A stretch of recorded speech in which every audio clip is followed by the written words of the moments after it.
मुलांनो, good morning. कसे आहात? मजेत आहात ना? मजेत राहा, आनंदात राहा, पण अभ्यास मात्र करा. चला, आपण अभ्यासाला सुरुवात करणार आहोत.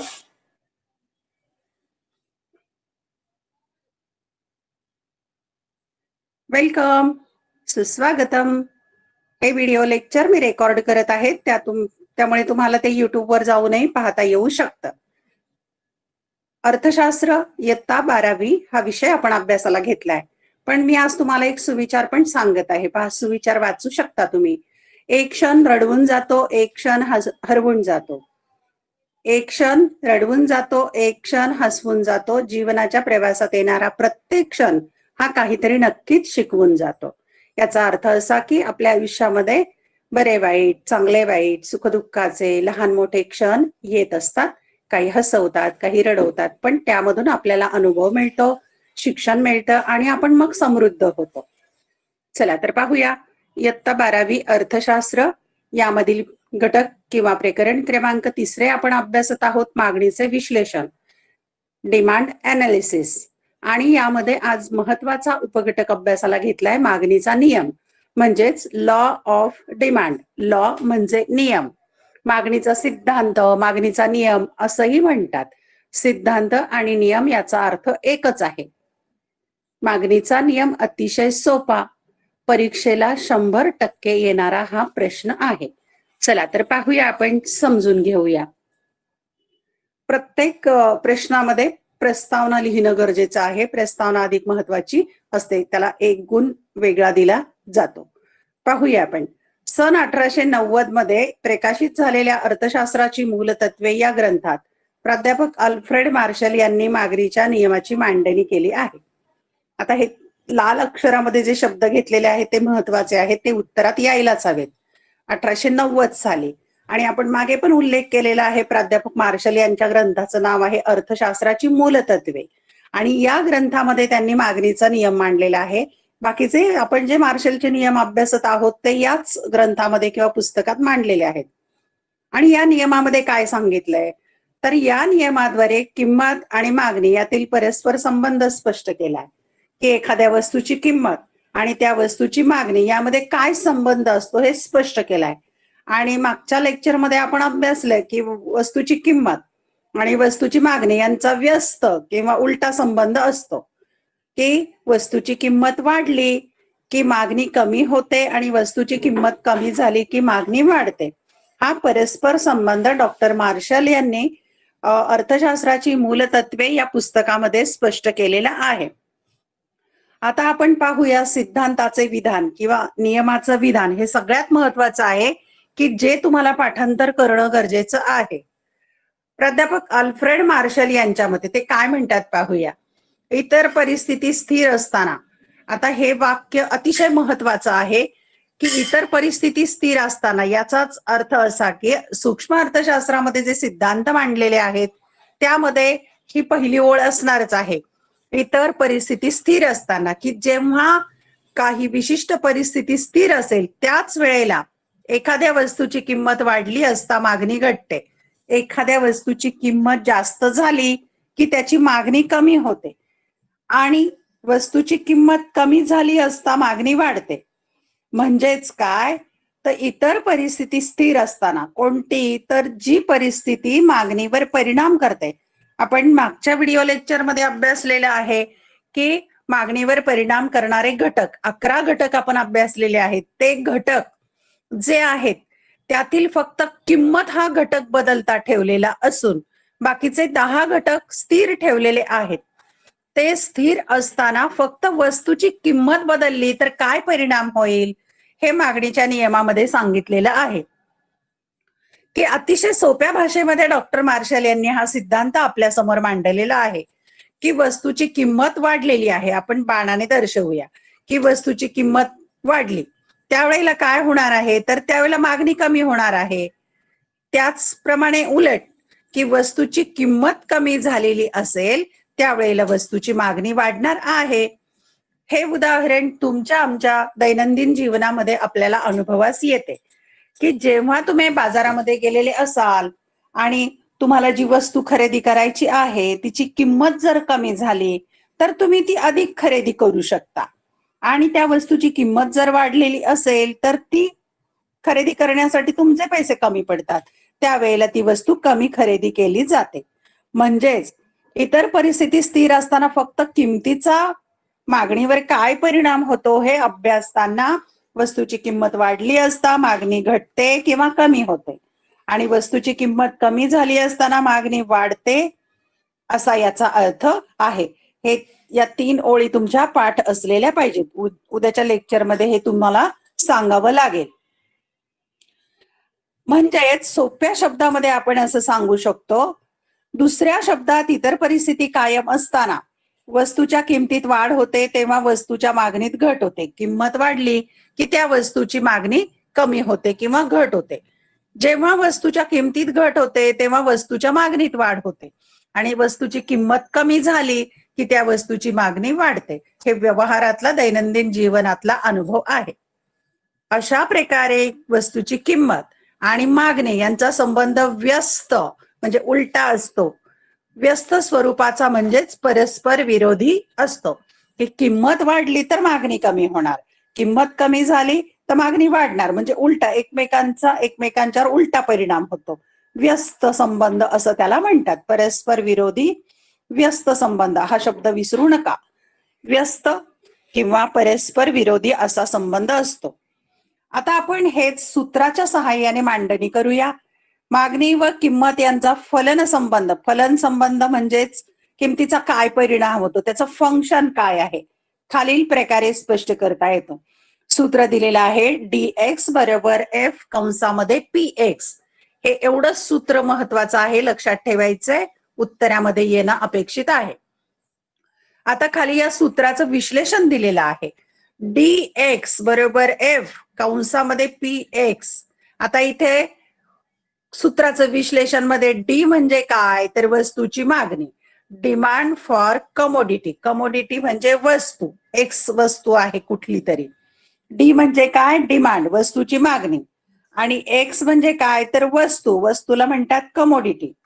आणि एफ म्हणजे काय तर फलन, त्याला फंक्शन ऑफ म्हणतात, की कशाचं कार्य आहे, फंक्शन ऑफ म्हणतात.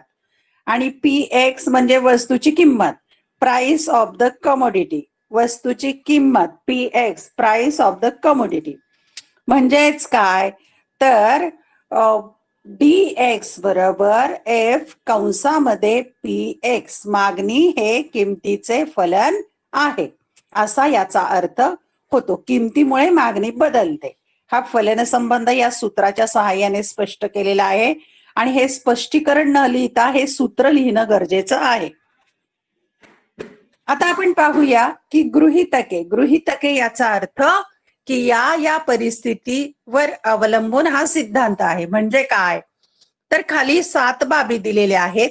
या बाबी जर कायम असतील, स्थिर असतील, तरच हा सिद्धांत अनुभवास येणार आहे. आणि या 7 बाबी कोणत्या आहेत तर कालच्या लेक्चरमध्ये अभ्यासलेले जे मागणीचे निर्धारक घटक आहेत तेच आहेत, मुद्दे तेच आहेत, पण विश्लेषण करताना थोडी दिशा बदलायची. पहिला घटक सांगितलाय स्थिर उत्पन्न पातळी. इथे गृहीत मानलेला आहे की जो ग्राहक आहे किंवा उपभोक्ता आहे त्याच्या उत्पन्नाची पातळी कायम आहे, त्याचं उत्पन्न बदलत नाही असं सांगितलेलं आहे. कारण का आता उत्पन्न बदललं तर मागणी बदलते, हे मागणीवर परिणाम करणाऱ्या घटकात आपण अभ्यासलेलं आहे. म्हणून इथे कायम ठेवलंय, उत्पन्न कायम असेल. नंतर लोकसंख्येच्या आकारमानात बदल नाही, लोकसंख्या ही कायम असेल, ती कमी होत नाही जास्त होत नाही, असं गृहीतक मानलेलं आहे. क्रमांक 3 पर्यायी वस्तूच्या स्थिर किमती. पर्यायी चहा आणि कॉफी पावडर, साखर आणि गूळ या पर्यायी वस्तूंच्या किमती स्थिर आहेत. पूरक वस्तूंच्या किमती स्थिर आहेत. पूरक वस्तू कार आणि इंधन किंवा शाई आणि पेनचं उदाहरण आपण घेतलं. हॅलो, भविष्यात किंमत. हा बोल बेटा. मॅडम आवाज आवाज येतोय का? गुततोय. गुततोय आवाज, गुततोय. आता येतोय का स्पष्ट आवाज? हो येतोय आता. हा ठीक. 5वं गृहीतक आहे की भविष्यात किंमत बदलाची अपेक्षा नाही. भविष्यामध्ये किंमत बदलेल असं कोणी अंदाज करत नाही. 6वं गृहीतक आहे आवडीनिवडी, सवयी, प्राधान्य, फॅशन्स इत्यादीमध्ये बदल होत नाही, कायम आहे. आणि कर विषयक धोरणात बदल होत नाही. सरकारने जी कर रचना किंवा कर आकारणी केलेली आहे ती कायम आहे. अशा गृहीतकांचा आपण सविस्तर विचार करूया. पहिलं गृहीतक आहे स्थिर उत्पन्न पातळी. मागणीचा नियम जर अनुभवायचा असेल तर उपभोक्त्याचे उत्पन्न स्थिर असावे, उत्पन्न बदलायचं नाही अजिबात. जर उत्पन्न पातळीत वाढ झाली तर उपभोक्त्यांकडून किमतीत वाढ होऊ नये, मागणीत वाढ केली जाईल. जर आपल्याला किंमत बदलाचा परिणाम मागणीच्या नियमामध्ये अभ्यासायचा आहे तर अशा वेळेला आपल्याला उत्पन्नाची पातळी त्या ग्राहकाची किंवा उपभोक्त्याची कायम ठेवावी लागेल, तरच हा नियम अनुभवास येईल. म्हणजेच उत्पन्न पातळी कायम आहे, हे पहिलं गृहीतक मांडलेलं आहे. दुसरं गृहीतक आहे लोकसंख्येच्या आकारमानात बदल नाही. लोकसंख्या कमी होत नाही आणि जास्त होत नाही. त्याचं कारण असं, देशातील लोकसंख्येचा आकारमान आणि रचना वस्तूंची एकूण मागणी प्रभावित करते. आता लोकसंख्येचा आकारमान जास्त असेल तर त्या देशामध्ये वस्तूंची मागणी जास्त असते, सेवांची मागणी जास्त असते. त्याचप्रमाणे इथे एक शब्द आहे रचना, लोकसंख्येची रचना, की आपण मागे पण उदाहरण घेतलं. भारत हा असा लोकसंख्येचा देश आहे की ते तरुणांची संख्या जास्त आहे. मग तरुणांच्यासाठी लागणाऱ्या वस्तू आणि सेवा अधिक निर्माण होतात कारण त्यांनाच मागणी असते. म्हणून लोकसंख्येचं आकारमान कसं आहे, त्या लोकसंख्येची रचना कशी आहे यावर वस्तूची मागणी अवलंबून असते. त्यामुळे असे गृहीत धरले जाते की लोकसंख्येचे आकारमान स्थिर आहे, ती कमी पण होत नाही आणि ती वाढत नाही, असं गृहीत धरलेलं आहे. पुढचं गृहीतक आहे क्रमांक 3, पर्यायी वस्तूंच्या स्थिर किमती. पर्यायी वस्तूंच्या किमतीत बदल होत नाही असे गृहीत धरले आहे, कारण पर्यायी वस्तूंच्या किमतीत बदल झाला तर त्याचा परिणाम वस्तूच्या मागणीवर होतो. याचं उदाहरण पण आपण पाहिलेलं आहे. जर साखरेची किंमत वाढली तर गुळाची मागणी वाढते, म्हणजे साखरेच्या किमतीचा परिणाम गुळाच्या मागणीवर होतो. म्हणूनच पर्यायी वस्तूंच्या किमती सुद्धा कायम आहेत, त्यात बदल होत नाही असे गृहीत मानलेले आहे डॉक्टर मार्शल यांनी. क्रमांक 4चं गृहीतक आहे पूरक वस्तूंच्या किमती. पूरक वस्तू एकमेकांना, आपण कार आणि इंधन किंवा पेट्रोल डिझेलचं उदाहरण आपण तेच घेऊया. पूरक वस्तूंच्या किमतीत बदल होत नाही असे गृहीत धरले, कारण एका वस्तूची किंमत बदलली तर त्याचा परिणाम दुसऱ्या वस्तूच्या मागणीवर होतो. कारण पूरक वस्तूंच्या किमतीत बदल झाला तर त्याचा परिणाम वस्तूच्या मागणीवर होतो. की कारच्या किमतीत बदल झाला तर त्याचा परिणाम पेट्रोलच्या मागणीवर होतो, किंवा पेट्रोल डिझेलच्या किमतीचा परिणाम, किंमत कमी जास्त जर झाली तर त्याचा परिणाम कारच्या मागणीवर होऊ शकतो. म्हणून गृहीत मांडलेलं आहे की पूरक वस्तूंच्या किमती स्थिर आहेत, असं गृहीत मांडलेलं आहे. 5वं गृहीतक आहे भविष्यात किंमत बदलाची अपेक्षा नाही. की भविष्यामध्ये वस्तूची किंमत बदलेल आणि मग मागणी कमी जास्त होईल असं होत नाही. म्हणजे भविष्यामध्ये किंमत बदलून लोक खरेदी विक्री करत नाहीत असा याचा अर्थ. आणि हे आपण गृहीतक मांडलेलं आहे कारण याचा मागणीवर परिणाम होतो. म्हणजेच उपभोक्त्यांची भविष्यात किंमत विषयक बदल घडून येण्याची कोणतीही अपेक्षा नाही. तुम्हाला फोनचं उदाहरण दिलं होतं की भविष्यामध्ये फोनच्या किमती वाढणार आहेत असा अंदाज असेल तर आजच फोन खरेदी करण्याकडे लोकांचा कल असतो. म्हणून असं गृहीत धरलेलं आहे किंमत विषयक भविष्यातला अंदाज केला जात नाही. जर भविष्यात वस्तूची किंमत वाढण्याचा अंदाज असेल तर उपभोक्ते सध्या किंमत वाढत असतानाही जास्त मागणी करू शकतात. आणि म्हणूनच भविष्यात किंमत वाढेल असं जर काही अंदाज असेल तर आत्ताच्या जास्त किमतीला सुद्धा मागणी वाढू शकते. म्हणून गृहीत धरलेलं आहे की भविष्यात किंमत बदलाची अपेक्षा नाही. 6वं गृहीतक आहे आवडीनिवडी, सवयी, फॅशन्स, प्राधान्य इत्यादीमध्ये बदल होत नाही. म्हणजे लोकांच्या ज्या आवड निवड आहे, त्यांच्या सवयीच्या वस्तू आहेत किंवा त्यांचा प्राधान्यक्रम आहे किंवा फॅशन्स आहे, यामध्ये बदल होत नाही, ते कायम आहे. उपभोक्त्यांच्या आवडीनिवडी, सवयी, प्राधान्य, फॅशन इत्यादीमध्ये बदल होत नाही असे गृहीत धरले, कारण यामध्ये बदल झाल्यास मागणीमध्ये बदल होतो. आता बघा, लोकांची आवड निवड बदलली की लोकांचा आता कल वाढलेला आहे आरोग्याच्या दृष्टीने, की आरोग्याची काळजी घ्यायची आहे आणि मग हर्बल चहाच प्यायचा, हर्बल चहा प्यायचा, तर मग त्या वस्तूची किंमत वाढली तरी लोक ते खरेदी करणार आहेत. कारण असं की त्यांची सवय बदलली, प्राधान्य बदललं, आवड बदलली. चहा पिणाऱ्या लोकांना कॉफीची आवड लागली तर कॉफीचीच मागणी वाढेल. म्हणजेच काय तर आवड निवड, सवयी, प्राधान्य, फॅशन्स हे कायम असलं पाहिजे, त्यात बदल होता कामा नये. 7वं गृहीतक आहे कर विषयक धोरणात बदल नाही. सरकार समाजातील नागरिकांवर कर आकारत असते आणि कर हे सक्तीचं देणं आहे, ते लोकांना द्यावंच लागतं सरकारला. पण सरकार कर विषयक धोरणात बदल करत नाही असं गृहीतक आहे. प्रत्यक्ष आणि अप्रत्यक्ष करांच्या बाबत सरकारी धोरणाचा विविध वस्तू व सेवांच्या मागणीवर मोठा प्रभाव पडतो. आणि कर आता तर तुम्हाला माहिती जीएसटी कर आहे, औषधांवर असतो, सगळ्या वस्तू व सेवांवर कर असतो, सगळ्यांना कर भरावा लागतो. कर तो संबंधित व्यक्ती भरत नाही, पण त्याचा प्रभाव समाजावर, लोकांवर, ग्राहकांवर पडतो. म्हणजेच हे कर जे आहे त्याच्यामध्ये वाढ किंवा घट करत नाही असं गृहीत मानलंय. सरकारने जाहीर केलेल्या कर विषयक सरकारी धोरणांमध्ये कोणताही बदल होत नाही असे गृहीत धरले. सरकारने जर कर वाढवले तर लोकांच्याकडे पैसा राहणार नाही, म्हणजे मागणी बदलेल. आणि लोकांच्यावर कर जर कमी आकारले तर लोकांच्याकडे जास्त पैसा राहील आणि मागणी वाढेल. म्हणून सरकार कर रचनेमध्ये किंवा कर विषयक जे धोरण आहे त्यामध्ये बदल करत नाही. आता हे 7 गृहीतक जे पाहिले ते जे आहेत इतर परिस्थिती कायम असताना, या ओळीतले जे मुद्दे आहेत ते आहेत. ही परिस्थिती कायम असेल हे 7 गृहीतके तर आपल्याला मागणीचा नियम अनुभवास येणार आहे. तो आपण आता या मागणी पत्रकामध्ये पाहूया. हे आहे मागणी पत्रक. मागणी पत्रकात 2 रकाने, क्ष वस्तूची किंमत रुपयामध्ये घेतलीये आणि क्ष वस्तूची मागणी किलोमध्ये घेतलीये.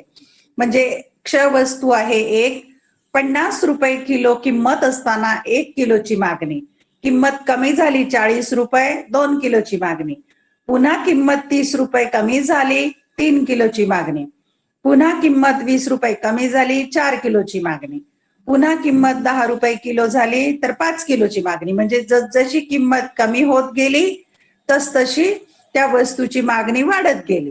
आता आपण उलटही या तक्त्याचं वर्णन करू शकतो.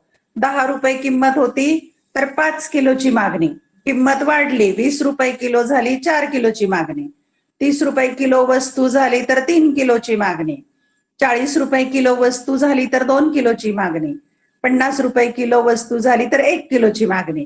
म्हणजेच काय, वस्तूची किंमत वाढत वाढत गेलेली आहे, त्याच वेळेला वस्तूची मागणी कमी कमी होत गेलेली आहे. हे या तक्त्यावरून दिसून येतं. म्हणजेच काय, वस्तूची किंमत आणि वस्तूची मागणी यामध्ये उलटा व्यस्त असा परस्पर विरोधी संबंध दिसून येतो. आता याच मागणी पत्रकावरून आपल्याला आकृती काढायची आहे, ती मागणी वक्राची. मागणी वक्रामध्ये मागणी वक्र काढताना मागणी किलोमध्ये घ्यायची अक्ष अक्षावर आणि या अक्षावर घ्यायची आहे किंमत.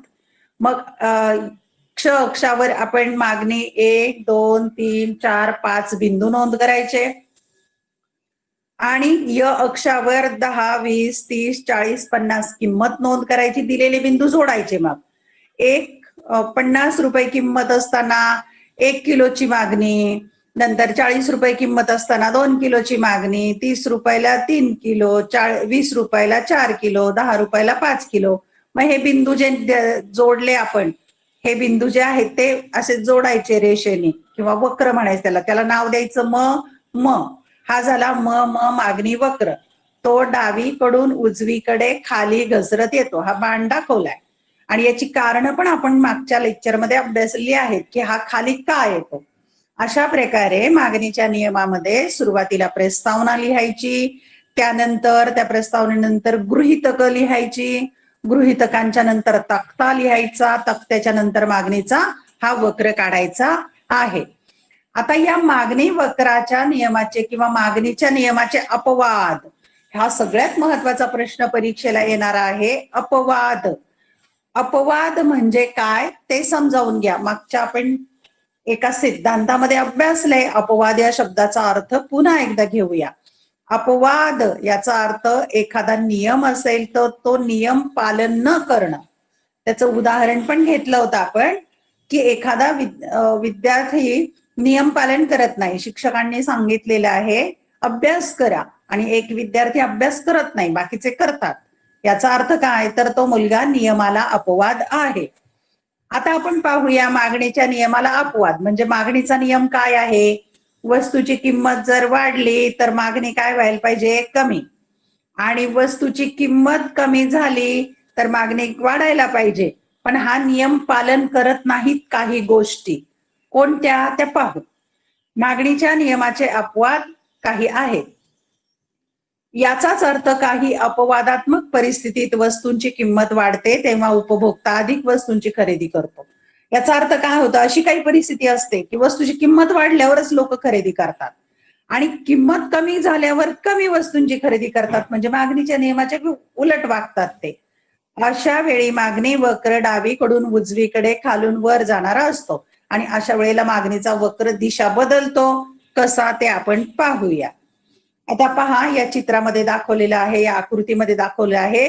क्ष अक्षावर मागणी किलोमध्ये घेतली आहे, य अक्षावर किंमत रुपयामध्ये घेतलेली आहे आणि हा म मागणीचा वक्र, याला म्हणायचं अपवादात्मक मागणीचा वक्र. हा काय दर्शवतो, तर वस्तूची इथं जर किंमत आपण नोंद केली अशी आणि इथे मागणी घेतलेली असेल तर इथे असा वक्र तयार होतो. पहा, या बिंदूला इथे, या बिंदूला इथे, या बिंदूला इथे, या बिंदूला इथे असा वक्र तयार होतो. आणि हा काय दर्शवतो, तर किंमत वाढत गेली की मागणी पण वाढत जाते आणि किंमत कमी होत गेली की मागणी पण कमी होत जाते, असा हा वक्र दर्शवतो. म्हणजेच काय, तर मागणीच्या नियमाच्या विरुद्ध हा वक्र तयार होतो. आता मुलांनो, हा जो प्रश्न आहे अपवादात मागणी वक्र, हा लक्षात ठेवा, कारण पुढे पुरवठा प्रकरणामध्ये पण अशीच आकृती येणार आहे, गोंधळ होणारी आकृती आहे. म्हणून लक्षात ठेवा, मूळ मागणीचा वक्र जो आहे तो असा असतो, आलं लक्षात, व्यस्त स्वरूपाचा. पण हा अपवाद जो आहे तो असा असतो, हे लक्षात ठेवा. मग कोणकोणते अपवाद आहेत ते आता आपण पाहूया. मागणीच्या नियमाचे अपवाद खालील प्रमाणे आहेत. 1. गिफेनचा विरोधाभास, 2. प्रतिष्ठेच्या वस्तू, 3. भविष्यकालीन किमतीचा अंदाज, 4. किमतीचा आभास, 5. अज्ञान आणि 6. सवयीच्या वस्तू. यांना म्हणायचं मागणीच्या नियमाचे अपवाद, की या बाबी मागणीच्या नियमाच्या उलट वर्तन करतात. आलं लक्षात. आता परीक्षेसाठी हा प्रश्न कसा येणार आहे, तर मागणीचा नियम सांगून अपवाद स्पष्ट करा, असा 8 गुणांचा प्रश्न येईल. किंवा असंही येऊ शकतं, सहमत असहमत च्या ठिकाणी 4 गुणांच्या साठी मागणीच्या नियमाला अपवाद नाहीत. मग तुम्ही म्हणायचं की असहमत आहोत आणि मग हे अपवाद लिहायचे. किंवा 4 गुणांच्या साठी शॉर्ट नोट येऊ शकते, गिफेनचा विरोधाभास. मग तिथे गिफेनच्या विरोधाभासाची माहिती लिहायची आणि आपण मागच्या स्लाइडवर जी आकृती घेतलेली आहे अपवादात्मक मागणी वक्राची आकृती काढून त्याची माहिती लिहायची. म्हणजे हा मागणीचा नियम आणि त्याचे गृहीत अपवाद इतके महत्वाचे आहेत की याच्याशिवाय प्रश्नपत्रिका पूर्ण होणार नाही, इतका महत्वाचा हा प्रश्न आहे. चला, अपवाद आपण सविस्तरपणे समजून घेऊ. पहिला अपवाद आहे गिफेनचा विरोधाभास. आता मॅडम आवाज गिफेन, गुंततोय.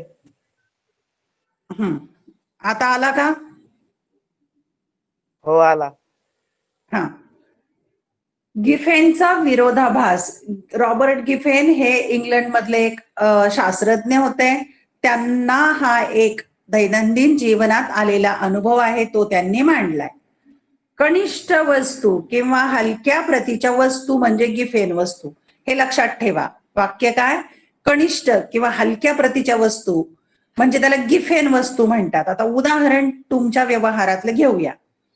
आपल्याकडे 2 प्रकारची भांडी असतात घरामध्ये, स्टीलची भांडी आहेत, जर्मनची भांडी आहेत. मग आपण स्टीलच्या भांड्याला उत्तम समजतो आणि जर्मनच्या भांड्याला कमी प्रतीचं हलक्या वस्तू समजतो. लक्षात येत आहे. आपण सोनं धातू उच्च प्रतीचा समजतो, तांब पितळ हलक्या दर्जाचं समजतो. आपल्याकडे तुपाचे 2 प्रकार आहेत. एक तूप आहे शुद्ध तूप, म्हणजे गावरान तूप म्हणतात त्याला, आणि एक आहे डालडा वनस्पती तूप. मग शुद्ध तूप चांगल्या प्रतीचं आहे आणि डालडा तूप कमी प्रतीचं आहे. हे लक्षात आलं तुमच्या. कनिष्ठ वस्तू, हलक्या प्रतीच्या वस्तू म्हणजे या गिफेन वस्तू म्हणतात त्यांना. की ज्या वस्तूंच्या किमती कमी झाल्या तरी त्याच्या मागणीत वाढ होत नाही, आणि गिफेन वस्तू किंवा हलक्या प्रतीच्या वस्तू आहेत त्याच्या किमती वाढल्या तरी त्याची मागणी वाढत नाही. म्हणजे खरं तर किंमत वाढल्यानंतर, किंमत कमी झाल्यावर मागणी वाढायला हवी, पण उलट किंमत कमी झाल्यावर मागणी कमी होते.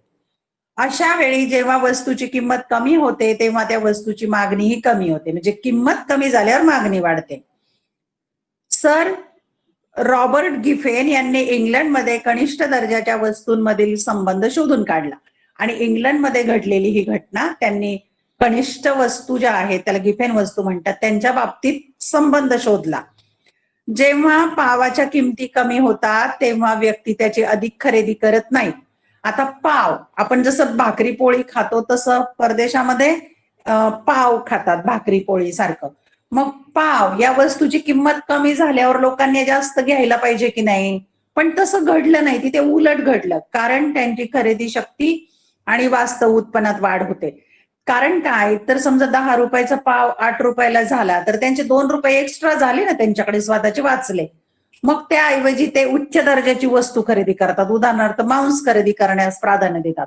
2 रुपये वाचतात ना, म्हणून त्यांचं वास्तव उत्पन्न वाढतं आणि ते उच्च दर्जाच्या वस्तू खरेदी करतात. आपलं उदाहरण घेऊ आपण, हे इंग्लंड मधलं उदाहरण आहे. आपल्याकडे पण डालडा तुपाची किंमत जर कमी कमी होत गेली तर लोक काय करतात, समजा 100 रुपयाचं जे पॅकेट घ्यायचं असेल ते जर 80 रुपयाला झालं तर त्यांचे 20 रुपये आपोआप वाढले ना, वास्तव उत्पन्न वाढलं म्हणतात. मग त्या पैशामध्ये ते विचार करतात चला आपण वनस्पती तूप सोडून आपण गावरान तूप खरेदी करू. अशा प्रकारे याला गिफेनचा विरोधाभास असं म्हणतात. पॅराडॉक्स, विरोधाभास, उलटा संबंध हा मागणीच्या नियमाचा पहिला अपवाद आहे. आकृती आणि गिफेनचा विरोधाभास महत्वाचा टॉपिक आहे. नंतर दुसरा अपवाद आहे प्रतिष्ठेच्या वस्तू. समाजामध्ये माणसाला प्रतिष्ठा मिळवून देणाऱ्या काही वस्तू असतात. मौल्यवान वस्तू जसे हिरे, सोने इत्यादी प्रतिष्ठादर्शक वस्तू आहे. महागड्या गाड्या, भारी भारी गॉगल, भारी भारी कपडे, सेंट, अत्तर, समाजामध्ये प्रतिष्ठा मिळते. म्हणून श्रीमंत व्यक्ती अशा वस्तूंच्या किमतीत वाढ झाली तरी अधिक वस्तू खरेदी करतात. आता बस, श्रीमंत व्यक्तींच्याकडे पैसाही भरपूर आहे म्हणून सोन्याच्या किमती वाढल्या, मग खरेदी थांबली का त्यांची? नाही, त्या प्रतिष्ठा दर्शवणाऱ्या वस्तू आहेत. श्रीमंत व्यक्ती अशा वस्तू खरेदी करतातच, म्हणजे किंमत वाढली तरी खरेदी करतात, म्हणून हा अपवाद मानला जातो. तिसरा अपवाद आहे भविष्यकालीन किमतीचा अंदाज. जेव्हा लोकांना भविष्यकाळात वस्तूच्या किमती वाढतील असा अंदाज असेल तेव्हा हा मागणीचा नियम खरा ठरणार नाही. आता मागेच उदाहरण घेतलेलं पुन्हा घेऊया. पुढच्या महिन्यामध्ये मोबाईलच्या किमती वाढतील असा अंदाज असेल तर लोक आजच्या वाढत्या किमतीला सुद्धा मोबाईल खरेदी करतील. मग मागणीचा नियम खराच ठरणार नाही. अशा परिस्थितीत वस्तूच्या किमती वाढत असताना देखील उपभोक्ते अधिक मागणी करतात. भविष्यातील किमतीचा अंदाज केला तर मागणी बदलते. उदाहरणार्थ दीपावलीच्या अगोदर साखर, तेल यासारख्या वस्तूंच्या किमती वाढत असतानाही उपभोक्ते वाढत्या किमतीला मागणी करतात. दिवाळीच्या अगोदर विचार काय करतात लोक, चला आता पुढच्या महिन्यात दिवाळी आहे, मग आत्ताच आपण खरेदी करून ठेवूया कारण तेलाचे भाव वाढतील, साखरेचे भाव वाढतील. मग आत्ताही जास्त किंमत आहे तरी ते खरेदी करतात कारण त्याच्यापेक्षा अधिक किंमत भविष्यात वाढेल अशी त्यांना शक्यता वाटत असते. कारण दिवाळीमध्ये किमती अधिक वाढण्याची शक्यता असते असा अंदाज करत असतील तर मात्र मागणीचा नियम खरा ठरत नाही, म्हणून हा मागणीच्या नियमाचा अपवाद मानला जातो. 4, किमतीचा भास होणं, खोटं खोटं वाटणं. अनेक वेळा उपभोक्त्यांना असे वाटते की जास्त किमतीच्या वस्तू चांगल्या दर्जाच्या असतात, नाही का? जास्त किंमत असेल तर चांगल्या दर्जाच्या वस्तू, असं श्रीमंत लोक ते खरेदी करत राहतात आणि म्हणून या वस्तूंच्या मागणीत मोठ्या प्रमाणात वाढ होते. उदाहरणार्थ उच्च दर्जाच्या वस्तू, की त्या वस्तूचा दर्जा चांगला आहे, चांगली क्वालिटीच्या वस्तू आहेत असं जर लोकांना वाटत असेल मग त्याची भले किंमत वाढो ते लोक खरेदी करत असतात. त्याला म्हणायचं किमतीचा आभास. हा पण अपवाद मानला जातो. 5वा अपवाद आहे अज्ञान. काही वेळेला लोकांना माहितीच नसतं वस्तूची किंमत कमी झाली आहे की जास्त झाली आहे. काही वेळेस व्यक्ती अज्ञानामुळे अधिक किंमत असतानाही वस्तू खरेदी करतात आणि माझ्या बाबतीत तर बऱ्याच वेळेला होतं. मोबाईल मी जेव्हा जेव्हा घेतला तेव्हा वाढलेल्याच किमती होत्या. हे तेव्हाच होऊ शकते जेव्हा उपभोक्त्याला इतर ठिकाणी त्या वस्तूंवरील किमतीबद्दल माहित नसते, की माहित नसतं इतर ठिकाणी किमती कमी जास्त आहेत म्हणून. म्हणजे व्यक्तीचं अज्ञान आहे की वस्तूची किंमत जास्त झालेली आहे तेव्हा खरेदी करू नये, वस्तूची किंमत कमी झाल्यावर खरेदी करावं, हे त्याचं अज्ञान असतं. अज्ञानामुळे किंमत जास्त आहे तरी ते खरेदी करतात, पण अपवाद मानला जातो. 6, सवयीच्या वस्तू म्हणजे सवयीच्या व्यसन करणाऱ्या वस्तू. चहा सारख्या विशिष्ट वस्तूंच्या उपभोगाची सवय असल्यास अधिक किमतीलाही गरजेनुसार खरेदी केली जाते. आता ज्यांना चहा पियायची सवय आहे, तंबाखू खायची सवय आहे किंवा बाकी व्यसनांचे पदार्थ घ्यायची सवय आहे, आता त्या वस्तूंच्या किमती वाढल्या म्हणून लोकांनी ते वस्तू घ्यायच्या थांबवल्या नाहीत. गरज आहे तर वाढती किंमत असो, त्या घेणार म्हणजे घेणार, कारण त्याची सवय झालेली असते. अशा प्रकारे आपण अपवाद अभ्यासलेले आहेत. आता तुम्हाला एक तक्ता दिलेला आहे, हे करून पहा की हा तक्ता आहे, यामध्ये रिकाम्या जागा आहेत, त्या तुम्ही भरायच्या. मागणीच्या नियमांच्या अपवादाची आणखी काही उदाहरणे शोधा. आता मागणीच्या नियमांचे आपण अपवाद जे अभ्यासले त्याची उदाहरणं सांगायची आहेत फक्त. एक, प्रतिष्ठेच्या वस्तू, समाजात प्रतिष्ठा मिळते अशा 2 वस्तू तुम्ही सांगायच्यात. मग ते सोनं, नाणं, कपडे, अत्तर, बाकी फॅशनच्या वस्तू काही असू शकतात, ते तुम्ही लिहायची नावं. 2, सवयीच्या वस्तू. आता इथे चहाचं उदाहरण दिलंय, व्यसनांच्या पदार्थांची कितीतरी नावं तुम्ही इथे लिहू शकता. 3, विख्यात उत्पादन संस्थेच्या वस्तू की ब्रँड, तुम्ही म्हणता ना कपड्यांचा ब्रँड असतो किंवा अन्न पदार्थांचा किंवा घरांचा किंवा गाड्यांचा, इथं तुम्ही वाहनांचं किंवा 2 व्हीलर 4 व्हीलर काही कंपन्यांची नावं किंवा त्या वस्तूंची नावं लिहू शकता. विख्यात ब्रँड की पर्स खरेदी करायची अमक्या कंपनीची, शर्ट खरेदी करायचा विशिष्ट कंपनीचा, साबण खरेदी करायचा अमक्याच कंपनीचा.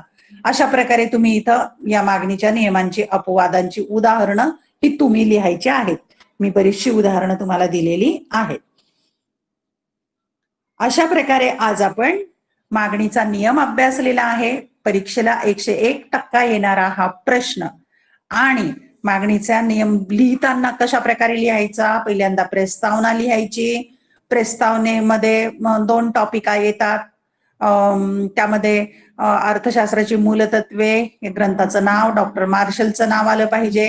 आणि त्यानंतर प्रस्तावना झाली की मग मागणीचा नियम, सिद्धांत तो पाठ करायचा म्हणजे लिहिता येईल. सिद्धांत झाल्यानंतर तो सिद्धांत ज्या गृहीतकांवर आधारित आहे ते 7-8 गृहीतकं लिहायची.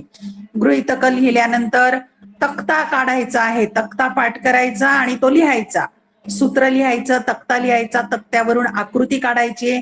आकृतीच्या नंतर या नियमाला असणारे अपवाद जे आहेत ते अपवाद सुद्धा लिहायचे. 8 गुणांच्यासाठी हा दीर्घ प्रश्न परीक्षेसाठी कंपल्सरी आहे, हे लक्षात ठेवा आणि याचा सविस्तर अभ्यास करा. रेकॉर्ड झालेला व्हिडिओ पुन्हा पहा. मी रेकॉर्ड केले, रेकॉर्ड व्यवस्थित होते मुलांना. रेकॉर्ड झालेला व्हिडिओ पुन्हा पहा म्हणजे तुम्हाला आणखी समजेल. लक्षात येत आहे? आणि दररोजचा अभ्यास दररोज करा की आज जे शिकवलेलं आहे, आता जे शिकवलंय ते तुम्ही आज लगेच पुन्हा एकदा वाचा. वाचलं की ते समजतं. आणि जर काही त्यात अडीअडचणी आल्या तर मला तुम्ही पुन्हा विचारू शकता, मेसेज करा, व्हॉट्सअप करा किंवा मला कॉलही करू शकता. काही अडचणी आल्या तर विचारा म्हणजे मी त्या निरसन करू शकेल. आले लक्षामध्ये? चला, आणखी काही विचारायचंय का कुणाला? बोला. आकाश, मुस्कान, काही विचारायचंय का? समजताय का पण? नाही मॅडम. नाही समजत? समजत. बरं, बाय बाय. Bye bye. अभ्यास करा, मस्त राहा, खुश राहा, आनंदी राहा आणि काळजी. बाय. Good day.